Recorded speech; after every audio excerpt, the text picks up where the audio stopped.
Vamos ler 1 Samuel capítulo 16.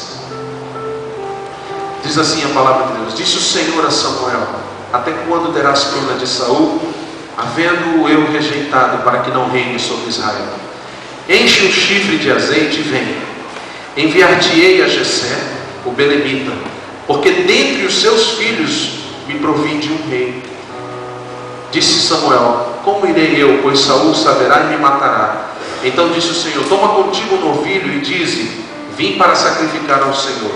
Convidarás Jessé para o sacrifício, eu te mostrarei o que hás de fazer, e ungir-me-ás a quem eu te designar. Fez, pois, Samuel o que dissera ao Senhor, e veio a Belém.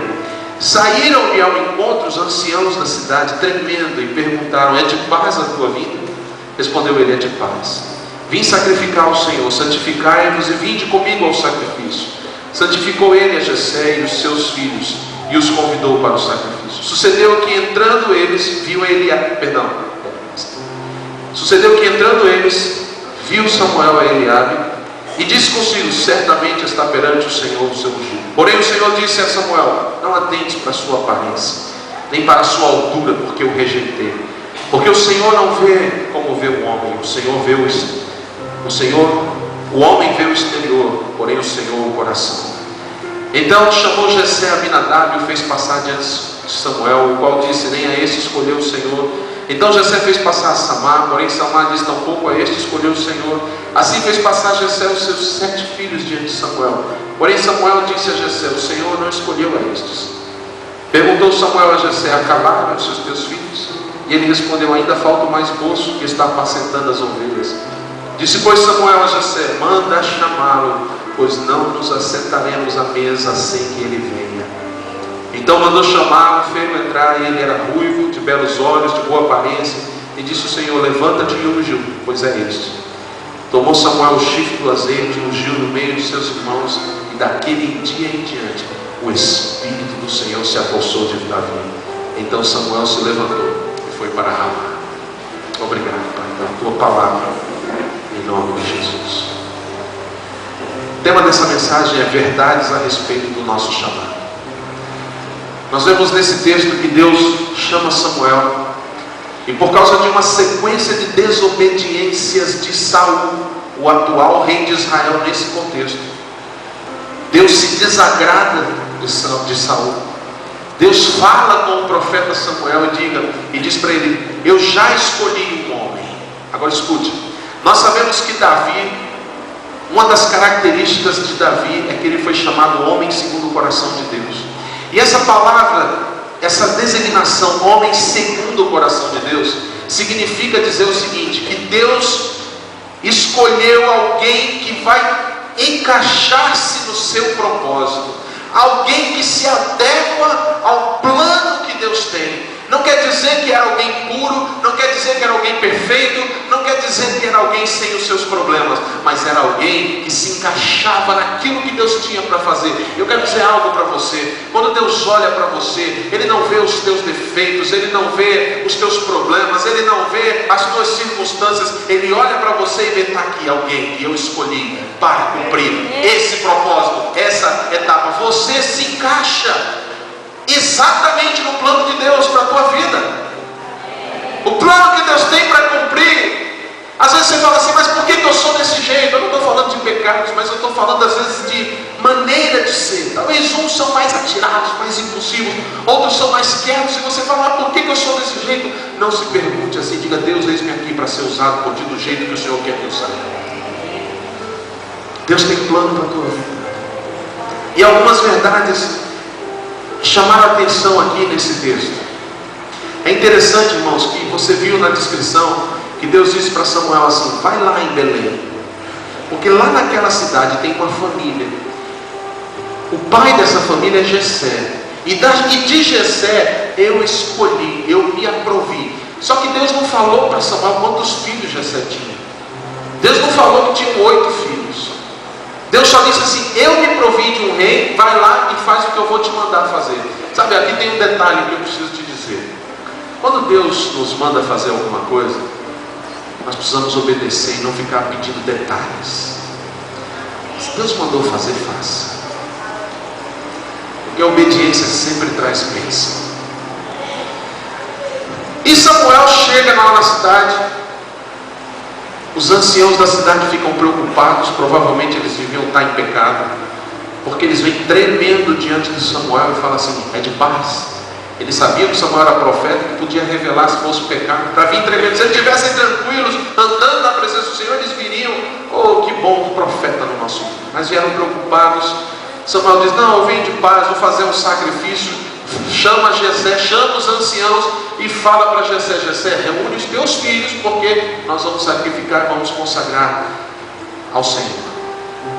Irmãos, Jessé ou esquece ou propositalmente não chama Davi. E aqui eu trago algo interessante. Por que Samuel estava em Belém? Por causa de quem?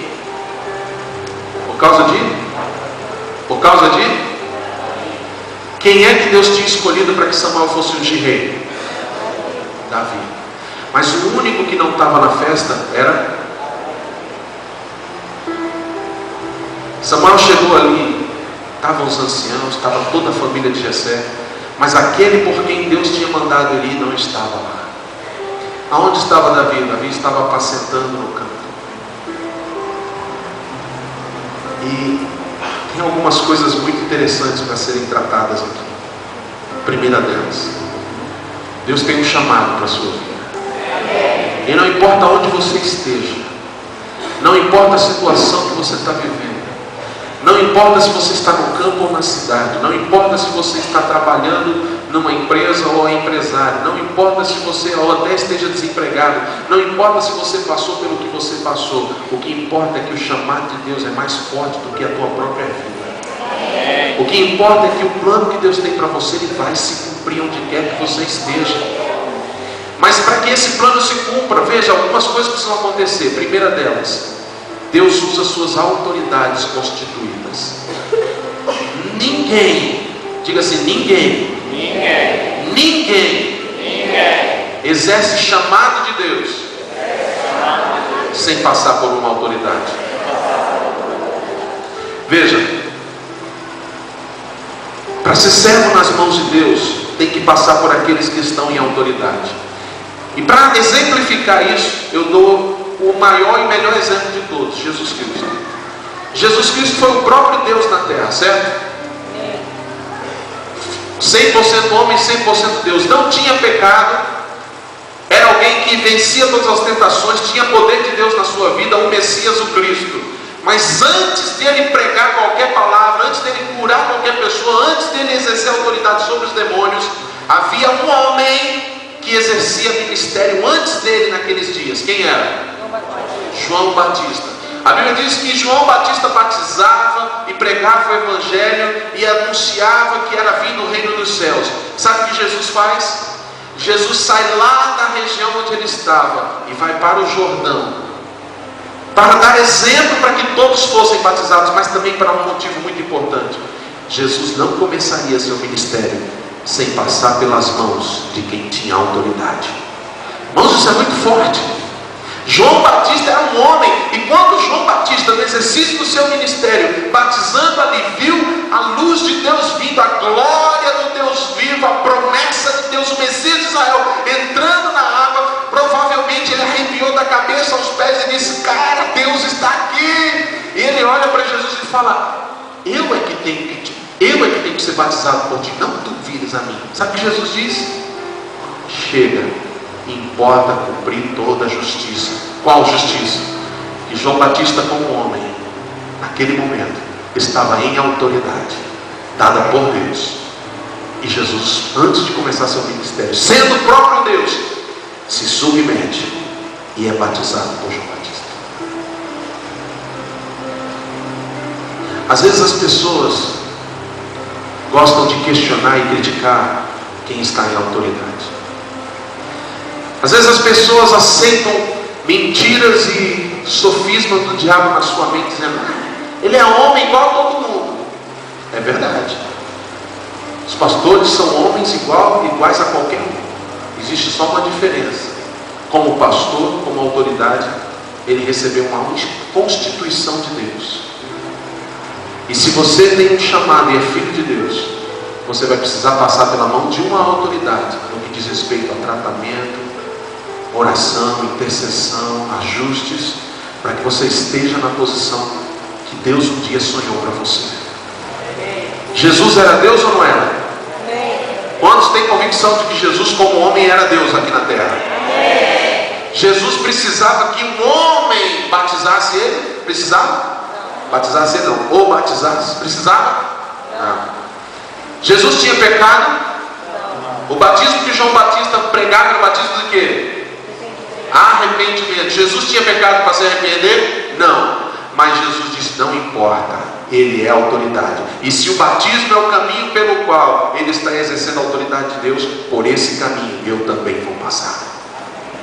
Tem pessoas que não entendem esse princípio e acham que não precisa passar por uma autoridade. Acham que o que Deus deu, e eu já ouvi muita gente dizer isso e se dar mal. Mas eu tenho um negócio aqui, Deus me deu, eu vou, e não é homem nenhum que vai me impedir.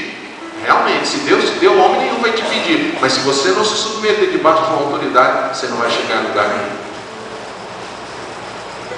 O Senhor Jesus ensinou esse caminho. Efésios capítulo 4, versículo 11 diz que Deus estabeleceu um para apóstolos, profetas, evangelistas, pastores e mestres, com vista ao aperfeiçoamento dos santos e para o desempenho da sua obra, do seu serviço. Quando Deus estabelece ou um apóstolo, ou um profeta, ou um pastor, ou um evangelista, ou um mestre, que tem o mesmo nível de autoridade de cada um desses, Deus estabelece para que esses homens designem, olha, você vai fazer isso, você vai fazer isso, você vai fazer isso, você vai fazer aquilo, você vai fazer aquilo. E sabe, irmãos, quando nós temos um alvo na nossa vida para servir a Deus, antes de você fazer o que você sonha, você vai fazer muitas coisas. Talvez você vai lavar banheiro, talvez você vai cuidar de criança, talvez você vai servir em áreas que nunca você imaginou. Porque Deus não está procurando estrelas, Deus está procurando servos. Amém? Um exemplo aqui, 1 Samuel capítulo 2, versículo 6. Põe lá para nós, eu quero ler junto com a igreja no Data Show. 1 Samuel capítulo 2, de 6 a 8. Olha o que diz. Vamos ler juntos, irmãos? 1, 2, 3 já, bem forte. O Senhor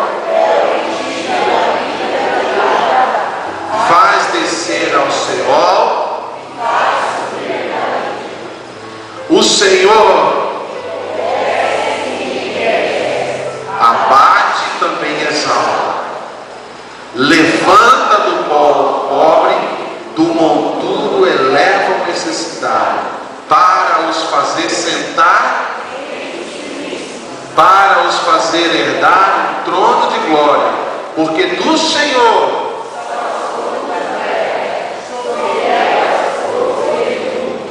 quem estabelece, quem põe, quem escolhe, quem levanta, quem abaixa, quem enriquece, quem empobrece, quem dá, quem tira, é Deus. Amém? É Deus quem faz. E Deus estabeleceu princípios para que isso acontecesse. E esses princípios são por mão de autoridade, quanto no que diz respeito a chamado. Um grande exemplo disso é o que Davi passou. Porque Davi foi ungido. Esse episódio que nós lemos em 1 Samuel 16 aconteceu quando Davi tinha por volta de 13 anos de idade. E quando ele foi ungido, você viu que Samuel, o profeta, teve medo. Ele falou assim, mas se eu for ungir um novo rei, o rei atual vai querer me matar. Deus deu uma estratégia para ele. Agora escute. Quando Saul descobriu que havia uma unção na vida de Davi, sabe o que Saul fez? Ele perseguiu Davi para matar. Então escute o que eu vou dizer.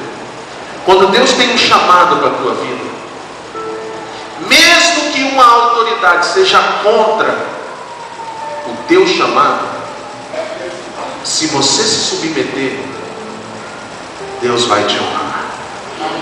Porque Saul usou de armas, 2 vezes ele jogou lança para atingir Davi, enquanto Davi ministrava a arma para acalmar o seu espírito. Davi teve duas oportunidades para matar Saul, mas ele não o fez, e ele disse: eu não vou tocar no ungido do Senhor. E tocar no ungido do Senhor fala, eu não posso falar mal. Sabe o que a Bíblia diz em Provérbios? Nem sequer deixa vir um pensamento na tua cabeça contra o rei, para que uma andorinha não leve isso por aí. Você quer a explicação desse texto? Se você pensa mal a respeito de autoridades, uma hora isso vai vir à tona. E os próprios demônios, representados aqui por esse pássaro, vão se encarregar de tentar te expor, para que você perca o que Deus tem para a sua vida. Davi foi sábio, e ele sabia que Deus tinha um plano para a sua vida. Ele esperou o tempo que foi necessário, e ele não aceitou as sugestões do diabo, porque inclusive num dos momentos que ele teve a oportunidade para matar Saul, um dos seus servos disse para ele: Deus te deu agora a chance, vai e faz. Sabe como é que eu vejo isso, irmãos? Tem pessoas que às vezes estão passando por tratamento na igreja, e vem outro e fala: ó, então, você é da Moriá, né? Pois é. Está fazendo o que lá?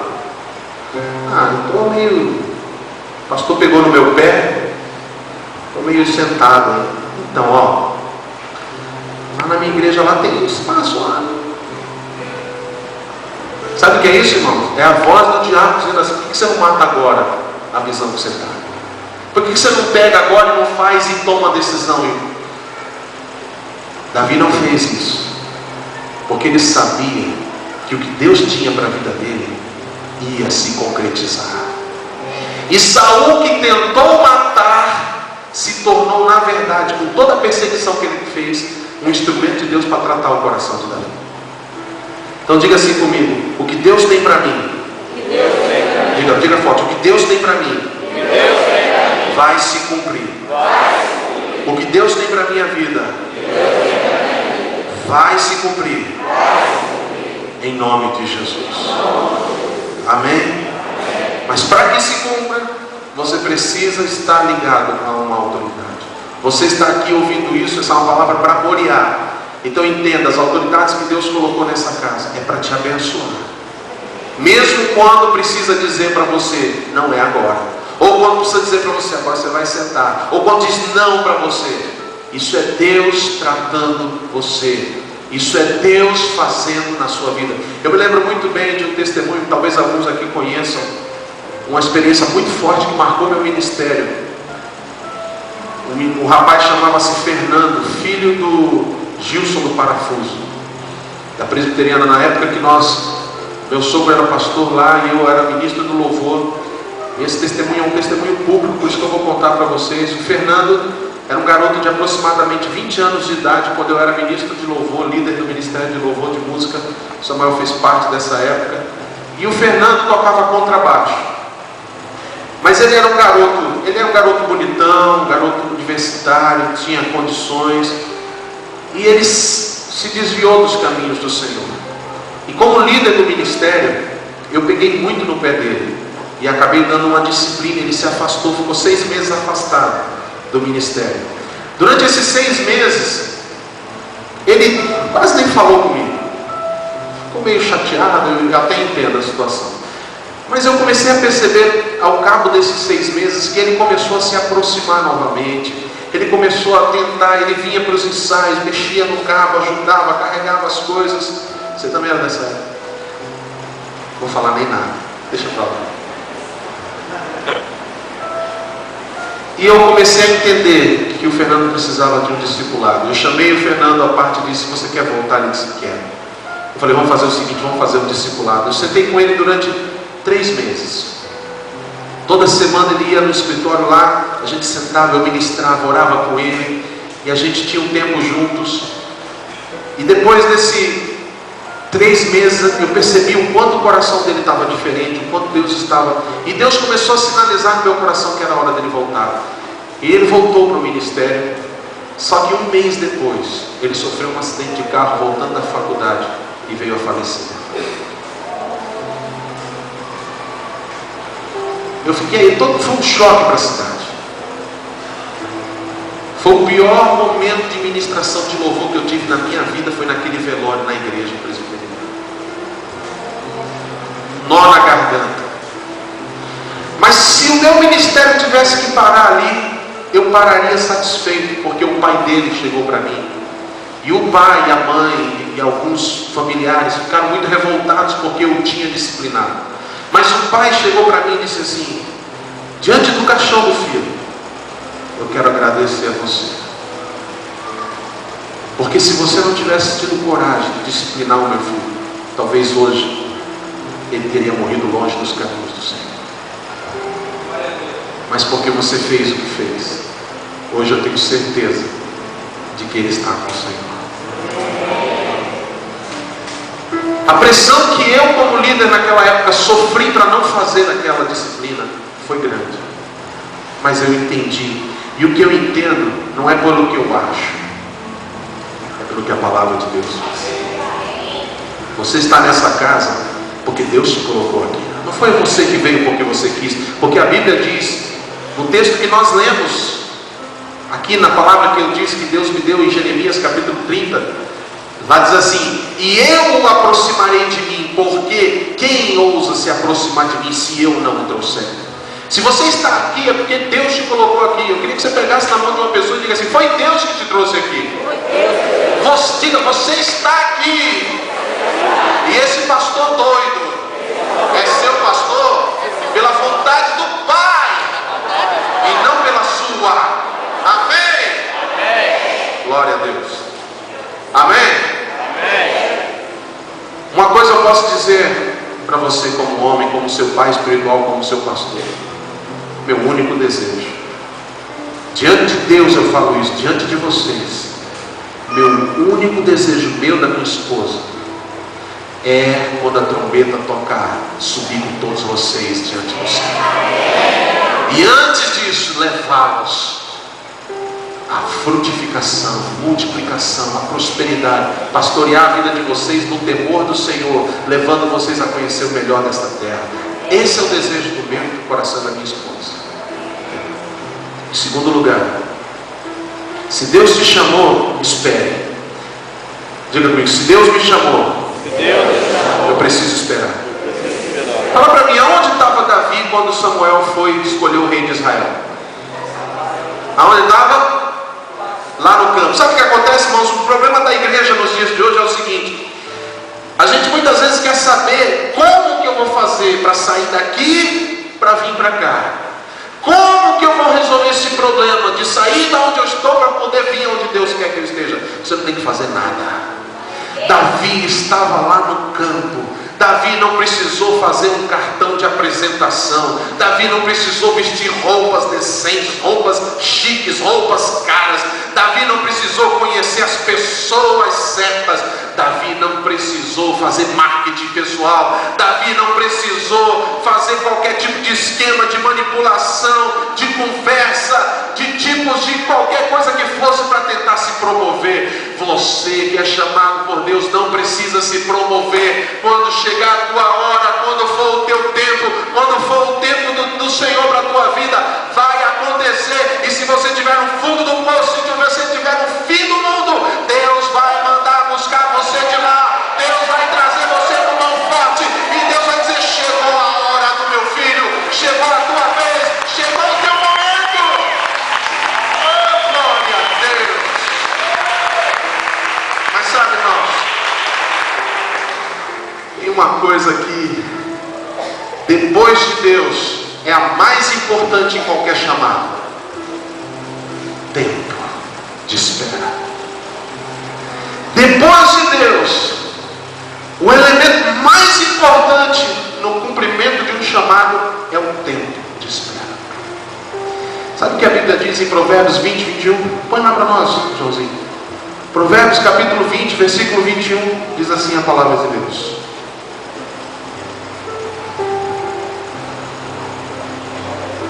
a herança que no princípio é adquirida às pressas não será abençoada no seu fim. Em outras versões diz assim: uma bênção antecipada, ela vira maldição. Sabe o que aconteceu na parábola do filho pródigo? A herança que ele pôs à mão era dele. A herança que ele tomou era dele, não era do irmão dele, era dele. Ele tomou o que era dele, não roubou, não. Mas sabe por que virou maldição? Porque ele pegou antes do tempo. Toda bênção, toda prosperidade, provisão, qualquer coisa que você pega antes do tempo, vai virar maldição na sua vida. É por isso que Deus propõe o tempo de espera. Você não precisa bajular ninguém, você não precisa fazer nada. Tem que esperar. Davi estava lá, tocando harpa, cuidando das ovelhas, matando urso, matando leão. Sabe, eu sinto dizer isso para você. Tem filhos de Deus que são atacados com mentiras de Satanás, dizendo que você é excluído, que você não faz parte do esquema, que você não é dos caras, que você não faz parte da nata. Eu denuncio essa mentira em nome do Senhor Jesus na tua mente, e eu a exponho ela diante do Senhor. Sabe por quê? Porque você não precisa estar entre os caras. Você não precisa estar fazendo nada se Deus te chamou. Quando chegar a tua hora, Deus vai te buscar onde você estiver. Eu quero hoje, em nome de Jesus, esse sentimento de rejeição na tua vida. Eu quebro esse sentimento de ficar fazendo comparação com as pessoas. Eu declaro em nome de Jesus que se você está parado hoje, você queria estar fazendo alguma coisa, eu te dou um conselho: pega esse desejo, traz diante do Pai e diz: Pai, eu vou esperar no Senhor, porque os que esperam serão fortalecidos. Amém. Quanto mais você esperar, não sabe quanto tempo Davi esperou? Ele esperou 17 anos para se cumprir metade do que Deus tinha prometido, e mais 7 anos para então ele se tornar rei de todo Israel. Foram 24 anos de espera. Mas Deus viu em Davi que ele tinha um coração adequado para os propósitos dele. E eu preciso dizer isso para você: Deus viu que você tem um coração adequado para os propósitos de Deus, com todos os seus defeitos. Console o seu irmão, pegue na mão dele e diga assim: eu sei que você não é fácil, eu sei que é difícil. Diga assim: eu tenho feito um esforço grande para andar com você, mas é desse jeito que você é, que Deus te escolheu e vai te usar, e vai te buscar onde quer que você esteja. Diga assim: não desespere, não se agonie, não fique ansioso. Deus não desistiu de você. Oh, glória! Amém! Terceiro lugar, todo escolhido é provado. Agora não teve glória a Deus, né? Vamos ver se você tem fé. Todo escolhido é provado. Glória a Deus. Davi era um homem segundo o coração de Deus. Davi se adequou aos propósitos de Deus.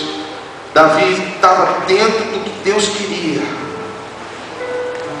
Mas foi Davi receber a unção e começaram os problemas dele.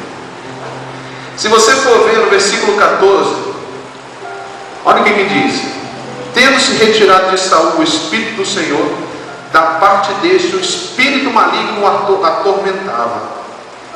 Então os servos de Saul lhe disseram: eis que agora o espírito maligno enviado de Deus te atormenta. Manda, pois, Senhor nosso, que teus servos que estão em tua presença busquem um homem, diga um homem, que saiba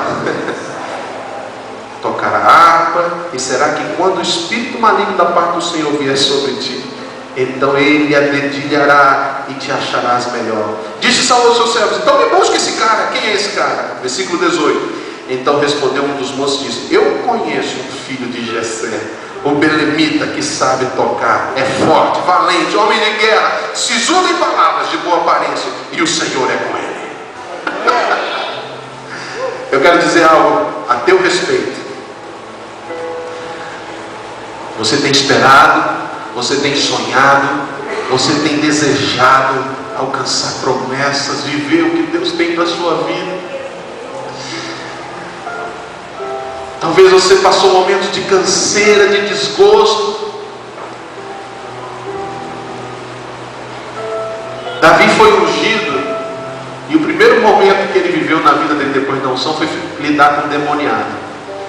Que mandaram buscar Davi, porque Saul estava perturbado por um espírito maligno, e acharam Davi. Mas a palavra que eu quero te dar é essa: você que se cansou, você que ficou frustrado, vai chegar uma hora que numa determinada situação, alguém, um homem em autoridade, alguém numa posição, seja lá qual for, vai dizer: eu preciso de alguém. E quando ele disser, ou alguém vai estar do lado, usado pela boca de Deus, e vai dizer assim: eu conheço alguém, e vai dizer as suas características. E sabe quais são as suas características? Abra sua mão assim, que eu estou liberando ela sobre a sua vida agora. Alguém vai dizer assim a teu respeito: eu conheço alguém que sabe tocar, ou que sabe, que é habilidoso. Eu conheço alguém que é habilidoso, é forte, é valente, sabe vencer a guerra, sabe falar bem, tem boa aparência, e mais importante de tudo, o Deus de Israel é com ele, é com ela, em nome de Jesus.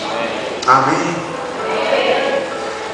Davi era um homem segundo o coração de Deus, mas isso não o impediu de passar por inúmeras provas em sua vida. E é interessante porque, se você analisar, se você estudar, eu até indico, estude a vida de Davi.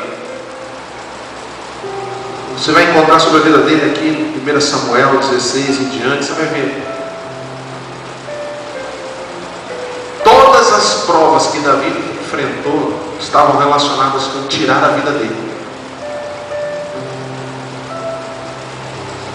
Quando o diabo identifica que alguém tem um chamado de Deus, ele vai tentar de todas as formas tirar a sua vida. E a forma que ele encontra de tirar a sua vida não é apenas te matando literalmente, mas é tirando tua alegria, é te matando aos poucos, tirando tudo que é precioso na tua vida. E eu estou aqui para dizer nessa noite, diante de Deus, que aquilo que foi tirado da tua vida, Deus vai devolver. Se você tomar uma decisão, se você tomar uma posição diante do Senhor e dizer: Senhor, eu estou disposto a esperar, eu estou disposto a andar nos teus caminhos, eu estou disposto. Você sabe qual é o grande problema de filhos de Deus que saem por aí pisando na bola e fazendo coisa errada? É porque não sabem esperar em Deus.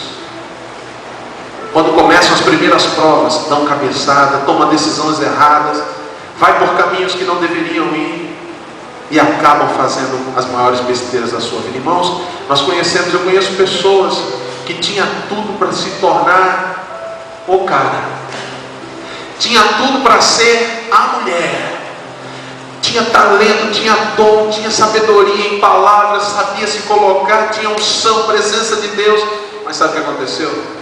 Não soube se submeter à autoridade, não soube esperar um tempo, e diante das provas sucumbiu. Sabe o que aconteceu? Se desviou, foi para o mundo, foi comer lama, foi comer comida de porco, quando era para estar servindo ao Senhor. Todo escolhido de Deus é provado. Eu queria que você lesse comigo em Hebreus capítulo 12. Faz parte da prova a disciplina, faz parte da prova você ser disciplinado. Põe para mim no versículo 5. Olha o que diz aí. Acompanhe comigo aí na parede, aí, irmãos. E já vos esquecestes da exortação que vos admoesta como filhos? Filho meu, não desprezes a correção do Senhor, nem te desanimes quando por ele és repreendido. Voltando nesse versículo aí, volta comigo naquele testemunho do Fernando. E se ele tivesse mantido o orgulho no seu coração e desistido do chamado de Deus para a vida dele, talvez hoje ele não estaria com o Pai na eternidade. Continuando, versículo 6. Pois o Senhor corrige ao que ama. Diga, corrige ao que ama. E açoita a todo que recebe por filho. 7. É para a disciplina que sofreis. Deus vos trata como a filhos, pois qual é o filho a quem o pai não corrija? Mas se estáis sem disciplina, da qual todos se têm tornado participantes, sois então bastardos e não filhos. Uma pergunta: você quer ser bastardo ou filho? Sim. Você quer ser bastardo ou filho? Sim. Você quer ser bastardo ou filho? Sim. E qual é o critério que a palavra de Deus estabelece para ser filho? Disciplina, correção. Quem está sem correção é bastardo, não é filho. Você conhece um filho, não é quando as coisas estão bem. Você conhece que alguém é verdadeiramente filho de Deus, não é quando tudo está acontecendo do jeito que Ele quer. Você conhece é quando está no sofrimento, é quando as coisas não estão indo de acordo com o que Ele quer, é quando as coisas estão contrárias à sua vontade, é quando Ele não entende o que está acontecendo, mas Ele aceita a correção e se submete. Aí você diz: esse é filho. Você quer ser filho ou bastardo? Sim. Versículo 9. Além disso, tivemos nossos pais segundo a carne para nos corrigirem. Quantos foram corrigidos pelos seus pais? Quantos levaram umas boas cintadas?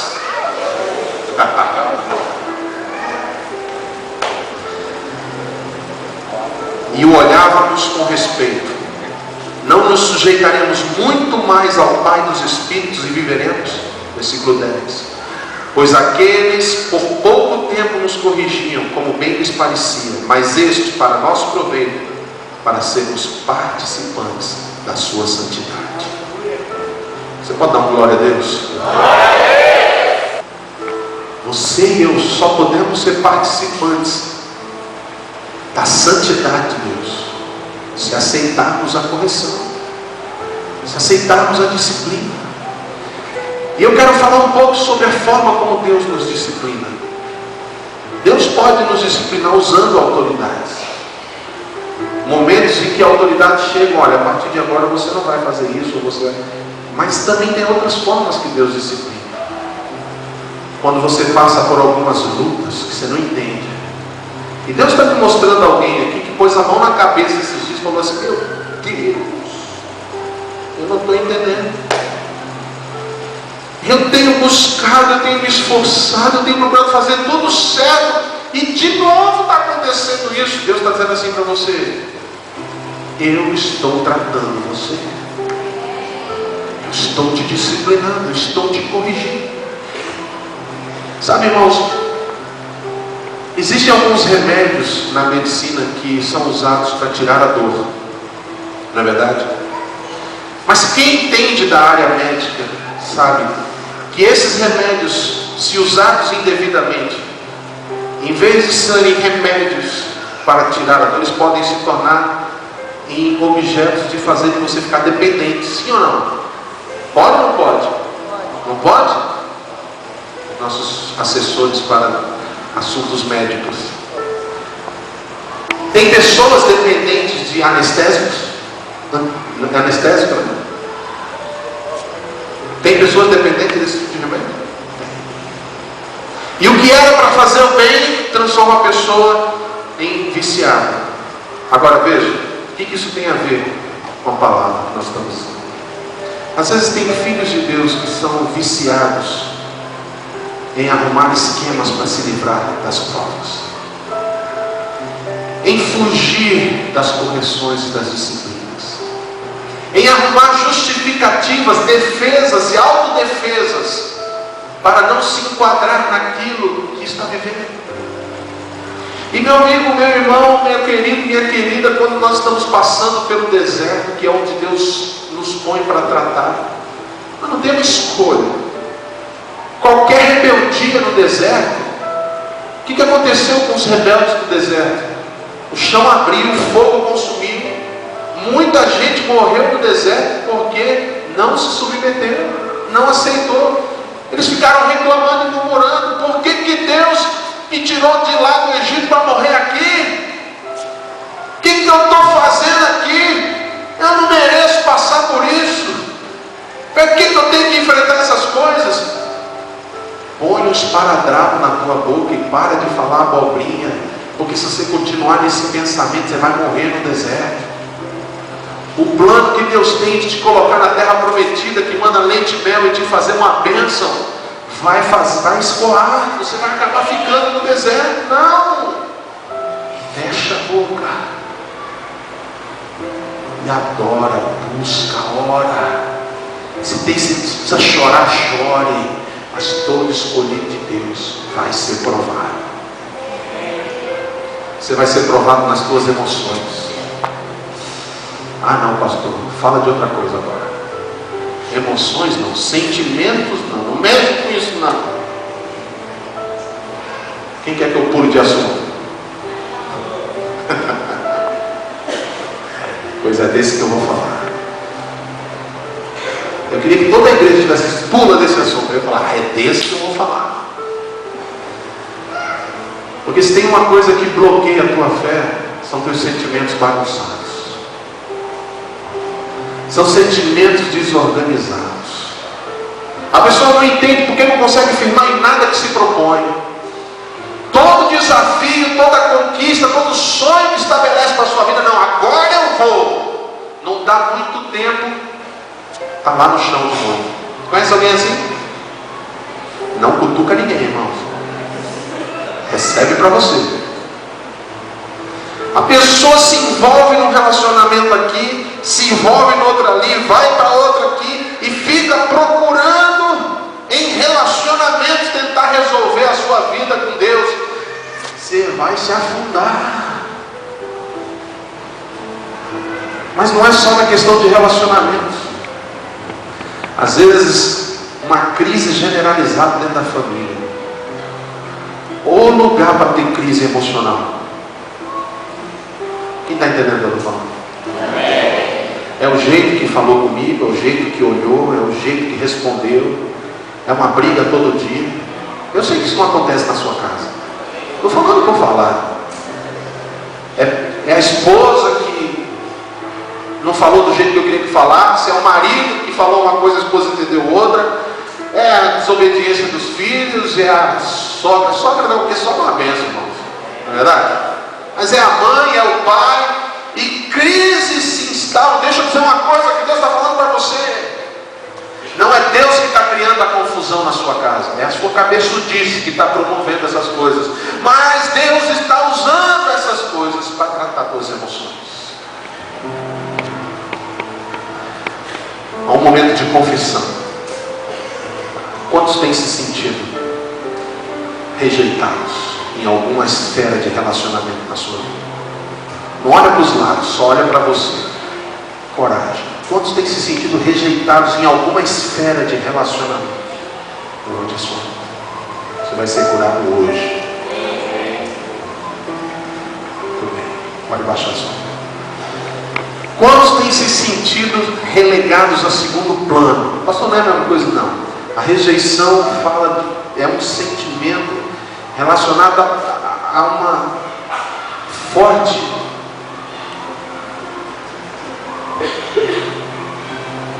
a palavra certa. É algo forte relacionado a um relacionamento em que você não se sente amado.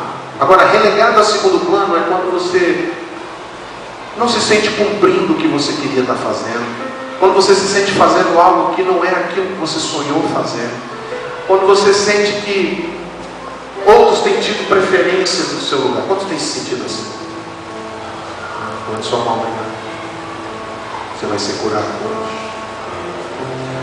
Quantos de alguma maneira sentem suas emoções e sentimentos completamente bagunçados? Todos vocês que levantaram suas mãos, fiquem em pé, eu quero orar por você.